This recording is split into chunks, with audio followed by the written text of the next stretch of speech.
Spotlight is proudly sponsored by HEC Media, St. Louis's home for arts, education, and culture.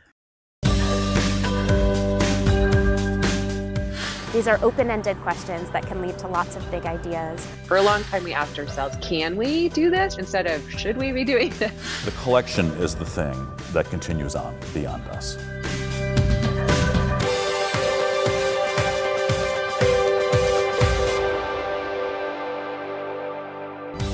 Today on Spotlight, why the Pulitzer posted these signs and the emotions they hope you'll feel when you see them.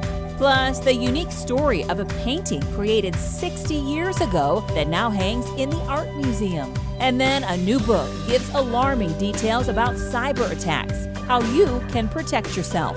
But first, an exclusive interview with the director of the St. Louis Art Museum. It's Sunday and you're watching the Emmy Award-winning Spotlight. Perched atop Art Hill, the St. Louis Art Museum is a familiar sight to generations of St. Louisans. The grand building was originally called the Palace of Fine Arts, and it was built for the 1904 World's Fair.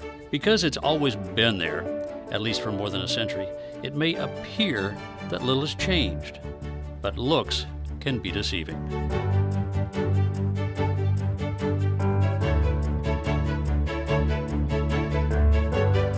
The museum has evolved with the times and has a vast collection of art from every period in history. The quality of the museum is what attracted Brent Benjamin to sign on as museum director in 1999. During his tenure, the museum space grew with the addition of an east building, and as a result, even more of the collection is now on display. Benjamin spearheaded significant acquisitions, and most recently increased the number of works by African American artists in the collection. Benjamin is retiring in 2021 after nearly 22 years on the job. In a socially distanced interview, Benjamin reflected on his time here and his impact on the beloved institution. As he turns the page on a new chapter in his life, Benjamin remains enthused about the museum and the city he's called home for over 2 decades. What drew you to this job? Why did you come to St. Louis from Boston? Well, the collection, right? The collection is the base on which the entire museum is built. It's the base on which the program is built. It's the base on which exhibitions are negotiated. It's the base on which exhibitions are organized by the museum. It's the base on which educational programs are based. And of course, it's the thing that gives each of these organizations their personality. Here, of course, there is a history of huge benefaction and donation to the Art Museum. And so this museum has a very specific kind of personality that's created by the character of the collections that were given to it over time. There's almost no culture in the entire history of the world that isn't represented here by a certain number of examples. And fortunately, in this collection, and this is the second point, is that the quality levels are just extraordinarily high. They're consistent. We don't have, wonderful of this and wonderful of that and not so good of something else. Right. We really have almost everything you look at here is really sort of textbook level quality. I mean, it's fantastic. What would you like to have people remember as your legacy of your 20 years here? First of all, I think it must be said that the director does not do these things alone. Right. The director depends on a hugely accomplished and qualified staff. The director depends on a supportive board and a generous board. And of course, a director depends on an enthusiastic public, and we've had all those things here. So, I mean, it really does take all of those pieces to make success happen. I think one of the major aspects of my time here is the East Building, something the museum had wanted to do. Well, some people tell me that the first conversations about that happened back in the early 60s. Which is hilarious, and maybe true, I don't know, but certainly by the time I came in '99, that was a much desired thing to do to better offer the public the experience of engaging with great works of art and to expand the number of those works on view. And that's the great thing that the expansion achieved, well, one of the great things. is that it allowed us to put 30% more of the collection on public view. So on your list of accomplishments that you're very proud of, obviously the East Wing. What else? What collections that you've added or other things that you've brought to the table would you say, I'm very proud of that? You know, the collection is the thing that continues on beyond us, right? We have tried to actually expand the museum in every way. So we haven't focused in one area. We've actually tried to focus our resources and our efforts broadly across the collection. So we have purchased African art, we've purchased ancient Mississippian art, we've purchased antiquities, Greek and Roman and Egyptian antiquities, we've purchased American and European painting and sculpture, we've purchased contemporary art, lots of works on paper, decorative arts, Asian art. So we've really tried to build the collection across the entire history of art. And that has included works, of course, by women artists. Just behind you is Harriet Hosmer's wonderful sculpture. That's something that came while I've been the director. In the next room are a couple of wonderful things by African-American artists. That's part of a deliberate initiative that one of the curators, Andrew Walker, and I initiated a number of years ago to really develop the museum's holdings of work by African-American artists before the war. I think we've really made an impact on this collection. So I love to walk through the galleries and see the things that have been purchased under my tenure. See part 2 of the Brent Benjamin conversation on Spotlight next Sunday. Scan the QR code on your screen to follow us on Facebook, Twitter, or Instagram. It's always an interesting project when you're placing signage into landscapes. This is something that cities do all the time, that highway patrols do all the time. We put signs into public places all the time. But the process of figuring out how to do that in a way that feels sculptural and poetic is maybe a little bit different than the process that you're going for when you're engaging directly with something like clarity and visibility. Wayfinding is an exhibition of sculptures that mimic public signs. There are 4 large billboard sculptures which contain questions that kind of anchor you emotionally throughout the project. There are 8 double-sided text-based signs that ask people to notice the circumstances around them by reading sentences that change slightly over time depending on where you are in the project. There are 4 image signs that are the same medium size as those text-based signs. And then there are 16 small garden marker signs like you would see on a tree tag at a botanic garden that contain direct forms of personal address. The Pulitzer Arts Foundation, as a museum, we're always trying to work on projects that are meaningful to the artists that we work with, but also meaningful and resonant to the community and our time and place in history. Chloe Bass is a New York-based artist, currently living between St. Louis and New York City. And she primarily works in installation, performance, publication, and in social spaces. So the mood of wayfinding is a mood that I personally experience quite often. As an only child in New York City, I spent quite a lot of time in public space, sharing space in proximity with lots and lots of other people, but also having this emotional experience of being alone. And I think that state of awareness that happens emotionally when you're simultaneously alone and surrounded by public life and public engagement is a really special emotional place for me. So I'm trying to recreate some of those contemplative moments that I had in my life through the Wayfinding project. The 4 anchoring questions of the project, which are how much of love is attention, how much of life is coping, how much of care is patience, and how much of belief is encounter, are 4 invitations for you to enter into how you might think about being in the world, being in this project, or even having a conversation with someone that you love. These are open-ended questions that can lead to lots of big ideas, but they're also questions that slowly, in certain ways, directly and indirectly get answered by the texts that are on the signs, and then by watching people engage in these gestures of holding and tenderness that the image signs portray. There's a series of linkages that's made through the audio portion of the piece that uses some of the language from the signs, although not all, and ties that together with research that I was doing on the impact of gentrification on aging communities, some Google and Yelp reviews of the Pulitzer Arts Foundation, and some text that was drawn from the St. Louis's Mo to Own program website. What constitutes nearness? How far is too far, even if it's right next door? I've been stuck on this phrase for years, extending the boundaries of who we call our neighbors. I personally love wayfinding for many reasons. One, it's a public art exhibition. It's available to the public sun up to sundown, free any day of the week. And I think it provides an opportunity a year plus into this pandemic where we've been away from loved ones and friends and have been stuck in our homes the past year, that we can get out and have the opportunity to experience art.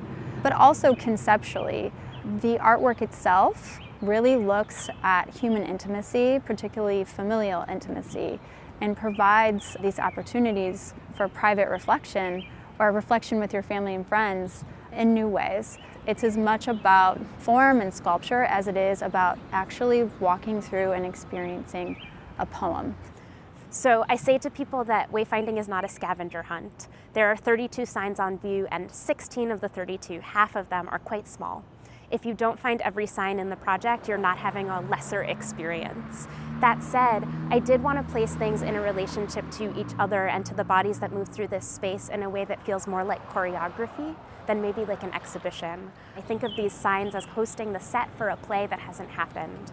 And you finish that play through the experience that you have when you're here walking through the environment.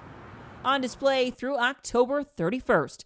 For more information or to hear the companion audio, visit pulitzerarts.org. You just never know where that spark is going to come from.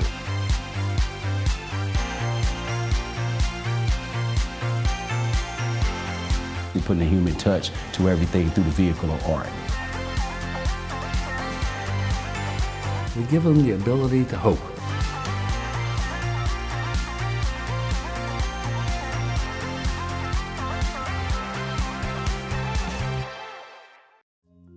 Amyloid plaques in the brain are the first sign of Alzheimer's disease. The beta amyloid proteins clump together to form the sticky, toxic plaques scattered throughout the brain in Alzheimer's. The protein is a target for emerging drug therapies to reduce or remove plaques to treat the disease.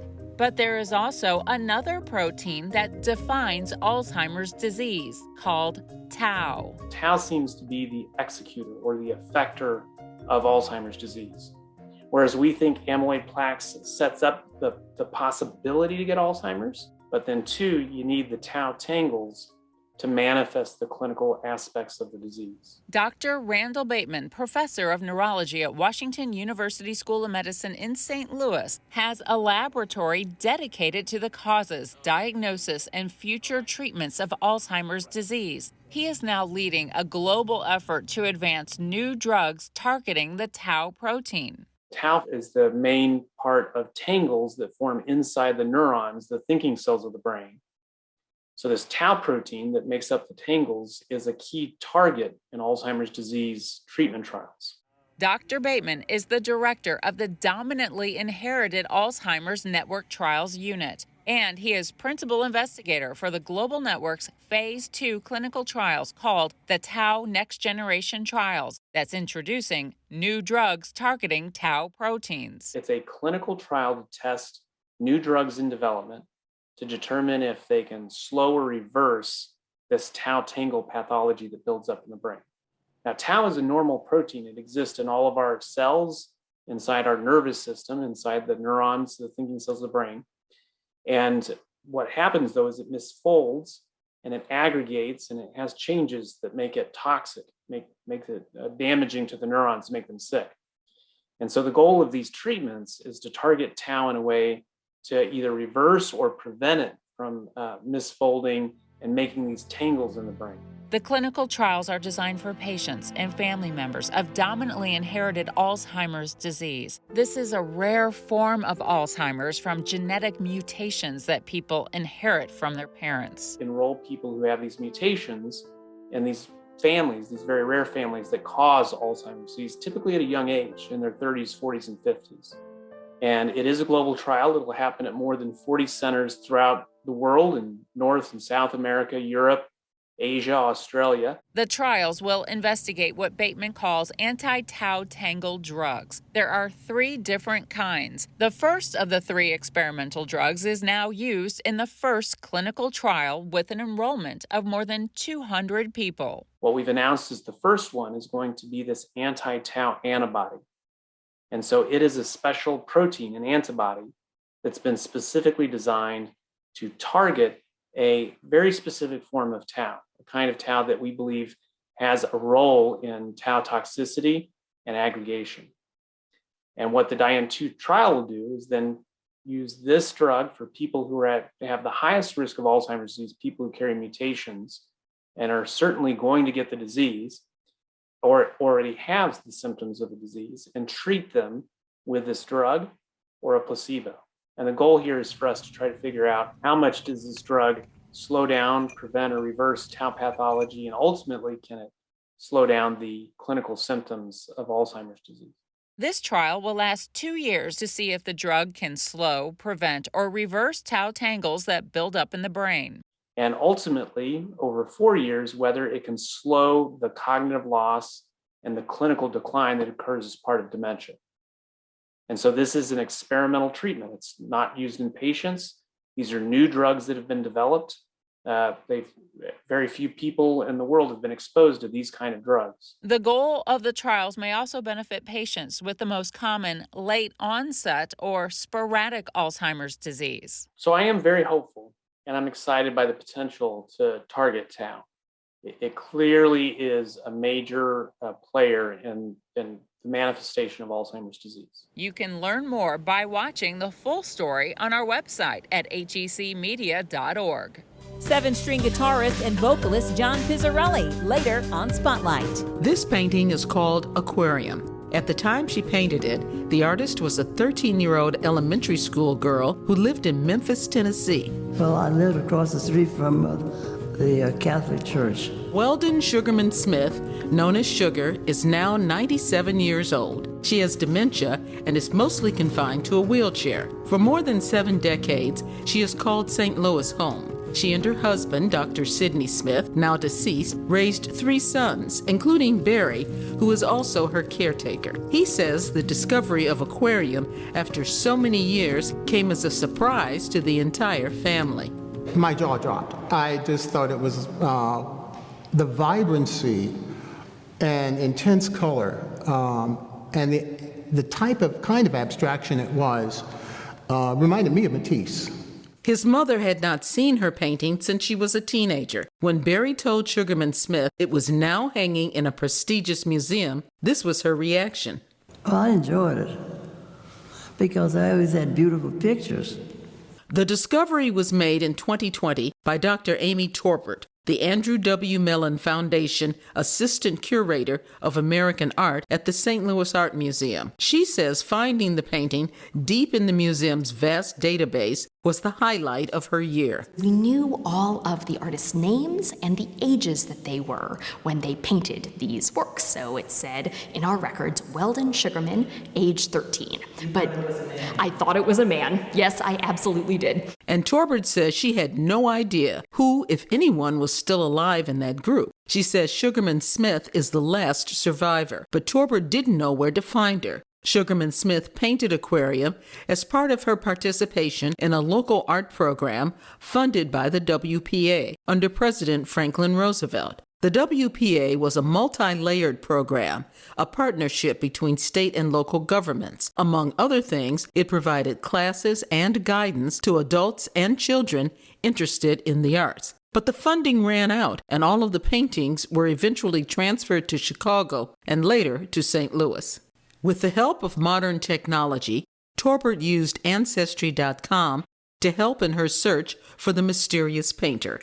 Torbert found Sugarman-Smith's parents, and that led her to several newspaper articles. And that's when she found Weldon Sugarman-Smith. And she was all over the place. People were reporting on her movements, coming and going as a young woman from Memphis, and then her move to Chicago, and then her move to St. Louis. And I was sitting in my office here and I shrieked. Aquarium is housed in the American Gallery on the 2nd floor of the museum. Torbert says the painting is an important part of the collection, adding it's also important to the St. Louis community. What I hope it might mean is showing the art museum's dedication to our community and to thinking about how community members from a whole range of backgrounds, it matters not who you are in the least, might be able to come in and find something that draws you to works of art here. Sugarman-Smith says she enjoys seeing her childhood painting in its new prestigious location at the St. Louis Art Museum. I was delighted that people like to look at it. HEC Media, bringing you culture and community. Find all of HEC's positive programming and award-winning content at hecmedia.org. Imagine what would happen if everything controlled by a computer suddenly stopped working. It's already happening. A hacker tried to poison a Tampa Bay area water system. We have had close call after close call. Cyber warfare, fought with cyber weapons, designed to defeat cybersecurity. Offense alone won't keep us safe. It's time to really, really refocus on defense. Russia is likely responsible for hacking 18,000 government and private organizations, including the U.S. Department of Justice, Treasury, State, and Homeland Security. In her new book, This Is How They Tell Me the World Ends, New York Times cybersecurity reporter Nicole Perlroth lays out the alarming details of the growing threat of cyber attacks and the shady underground market trading in 0 days, the nickname for software vulnerabilities hackers discover and then sell to the highest bidders. We might be the most offensive, advanced cyber superpower in the world, but we're also the most vulnerable because we are so digitized. What will we be left with as hackers find 0 days in nuclear power plants, nuclear missiles, ATMs, hospitals, traffic control, air traffic control? And what is the United States government doing to prevent it? We're not even prepared for one of those things, let alone all of it happening in tandem. We haven't had the cataclysmic attack, but we're really only 1 or 2 clicks away from it. So I'm hoping the book sparks these discussions so that we can really start taking our defense seriously. We obviously can't do anything to affect what the government's doing except vote. But what can we do ourselves to protect ourselves from being targets? Yeah, so I think everyone just needs to think about what is it that you have that a hacker might want or a nation state might want. In my case, because I'm a journalist, it's my sources. So that is the thing that I guard with my life. You know, I take my most sensitive conversations and interviews offline. I had a source for a while until the pandemic where we would never communicate digitally. We just met at the same dim sum place at the same time on the same day every month. And we left our devices behind. I use things like Signal, the encrypted messaging app, to have sensitive communications. I turn on 2-factor authentication on my email accounts and social media accounts, Twitter account, et cetera. For most people, it's your personal data and your financial data. So for your personal data, the best thing you can do is use a password manager. And, you know, the passwords are gone. They're all gone. I got a call a couple of years ago that was pretty funny from a guy with a Russian accent. Turned out he was originally from Ukraine. But he said, Nicole, I just found the billion passwords and your password is in here. And I said, oh God, what is it? And he said, it starts with an F and it ends with an 8, and it was my password. And I had used that password thinking it was my best one. So, all of this stuff is sitting in a dark web market somewhere. Your passwords have been for sale for a long time. They were stolen from things like, attacks on retailers and that kind of thing. So don't use the same password, use a different password for every site. Use a password manager if you have to. Turn on 2-factor authentication. Think about, do you really need Alexa or do you really need that smart fridge? Think about what is it in your daily life? How much of this really needs to be digitally connected? For a long time, we asked ourselves, can we do this? Sure, let's do it. Instead of, should we be doing this? Nicole Perlroth, thanks so much for being with us. Thank you so much. I love talking to you. Scan the QR code on your screen with your phone's camera to watch the full interview. and find out how Perlroth thinks a cyber attack prevented World War III. Or just head to hecmedia.org. You can find the stories featured in today's show along with past episodes and more at hecmedia.org/spotlight. When I take my sugar to tea, all the boys are jealous of me. For I never ever take her where the gang goes. When I take my sugar to tea, I'm a rowdy dowdy, that's me. She's a hi-hat baby, that's she. So I never take her where the gang goes. When I take my sugar to tea, every Sunday afternoon we forget about our cares, rubbing elbows at the Ritz with those millionaires. When I take my sugar to tea, all boys are jealous of me.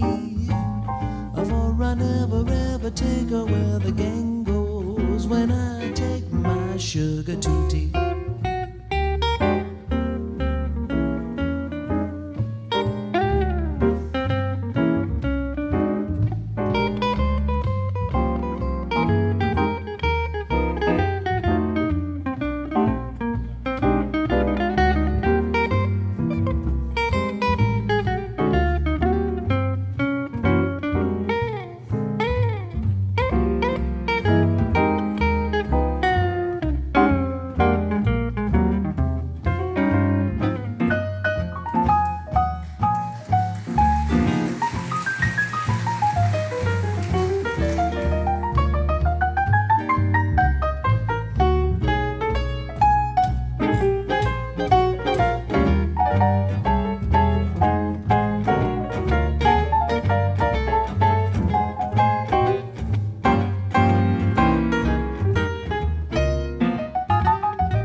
Every Sunday afternoon we forget about our cares, rubbing elbows at the Ritz with those millionaires.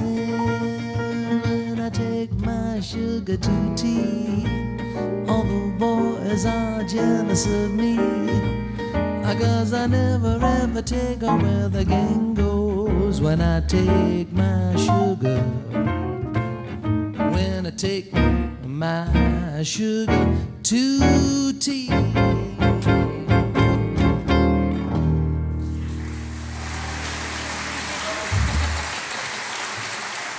Next week, part 2 of our interview with Art Museum Director Brent Benjamin. Plus, the history of Jefferson Barracks that you might not know.